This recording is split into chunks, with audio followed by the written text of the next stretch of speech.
kita didatangkan dari Litbangkes untuk minta uji coba. Jadi di rumah sakit itu disuruh persiapkan, bunda lupa ya berapa orang. Hari ini lagi ada di rumah sakit dari Litbang, Dr. Irmansyah datang. Kayaknya bunda udah pernah paparan ya waktu sama datang, mungkin memberi penjelasan. Nanti kalau nggak salah diminta sekitar 78 orang atau berapa gitu untuk uji coba vaksin itu. Nah mereka sekarang, ya bunda ini kadang-kadang susah ya, nggak ada dalam agenda. SO sama Indofarma itu datang, mudah-mudahan akhir bulan. Nggak ada gambarnya nih ya. Lagi Intibios itu ya, untuk yang minta-minta nih mandiri nih, sama Budi Medika. Tapi kita asesmen dulu, kita asesmen apakah dia SDM-nya cukup, dokternya cukup, semua cukup, baru dia ngisi asesmen, baru kita mintakan ke Litbangkes untuk password biar bisa masuk di NAR, New All Record data itu. Terus ya dia nggak mikir kalau tolong jelaskan seperti apa vaksin tersebut, kalau Lampung akan dapat berapa banyak.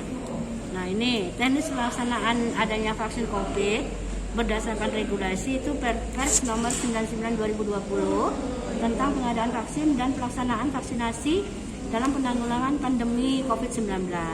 Rencana pelaksanaan imunisasi dilakukan secara bertahap, dimulai pada bulan November katanya, tapi kan belum 2020. Imunisasi COVID-19 diberikan pada kelompok rentang usia 18 sampai 59 tahun ya. Kelompok prioritas tenaga kesehatan, asisten tenaga kesehatan, dan tenaga penunjang pada fasilitas pelayanan kesehatan. Kelompok prioritas lainnya ditetapkan berdasarkan hasil kajian epidemiologis dan kebijakan operasional imunisasi COVID-19 yang terdiri dari pertama petugas pelayanan publik, yaitu yang berhadapan langsung dengan masyarakat. Siapakah dia? TNI, Polri, petugas bandara, petugas stasiun kereta api, pelabuhan, pemadam kebakaran, PLN, dan PAM yang bertugas di lapangan. Yang kedua, itu kelompok risiko tinggi, kelompok pekerja yang merupakan usia produktif dan berkontribusi pada sektor perekonomian dan pendidikan, serta penduduk yang tinggal di daerah risiko, kawasan padat penduduk. Ya, mungkin Bandar Lampung nanti itu dipilih, mungkin Bandar Lampung di daerah Panjang, daerah Pejada itu kan padat ya. Terus kontak erat COVID-19, yaitu orang yang memiliki riwayat kontak dengan kasus probable dan konfirmasi COVID-19. Nah, probable ini adalah orang-orang yang sudah dirawat di rumah sakit, belum ada hasil swabnya, tapi ronsennya itu sudah menunjukkan ke arah pneumonia itu dengan COVID-19 dan labnya mendukung ke virus. Nah, jadi itu dibilang makanya kalau ada yang meninggal, walaupun swabnya belum ada, kenapa harus protokol COVID? Itu memang sudah ada ketentuan kalau probable dan suspek itu harus dimakamkan secara protokol kesehatan untuk memutus rantai penularan. Seandainya hasilnya keluar positif kan kita nggak repot lagi. Memang dia sudah dimakamkan secara protokol COVID. Tapi kalau nanti keluarnya hasilnya negatif, atau kalau hasilnya positif, nah itu kan gimana yang nganter-nganter itu? Berarti kan berapa lagi kita harus tracing ya?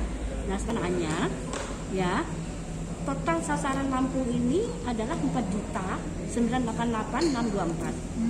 Dengan rincian nakes dan petugas pendukung di Pasyankes 22.141, terus BPJS penerima bantuan iuran 2.862.051, petugas pelayanan publik itu ada 475.372, dan masyarakat dan juga pelaku ekonomi ada 1.629.060. Nah, jadi ini udah dihitung. Nah, inilah yang akan dilakukan vaksinasi. Tugas lainnya menyiapkan logistik imunisasi. Dan logistik itu dalam arti ya vaksinnya, alat untuk menyuntiknya, SDM-nya, ya. Jadi nakes yang kita siapkan itu adalah perawat, bidan, dan dokter. Ya, menyiapkan sarana penyimpanan. Nah, ini cold chain kan harus diperhatikan juga. Kalau cold chain-nya nggak benar ya nggak bisa, vaksinnya jelek, nggak ada efek. Makanya mungkin kita sedang itu. Jadi logistiknya, cold chain-nya, dan yang menyiapkan SDM. Ya, uji coba. Kalau ini kan untuk semua. Ya, uji coba tadi dia hanya minta 78 orang apa? Kayak iya, enggak, belum tentu nakes, pasien juga mungkin. Makanya saya belum tahu rapatnya hari ini dan Bunda nggak ikut tuh. Nah, makanya kadang-kadang nggak fokus ya kerjanya.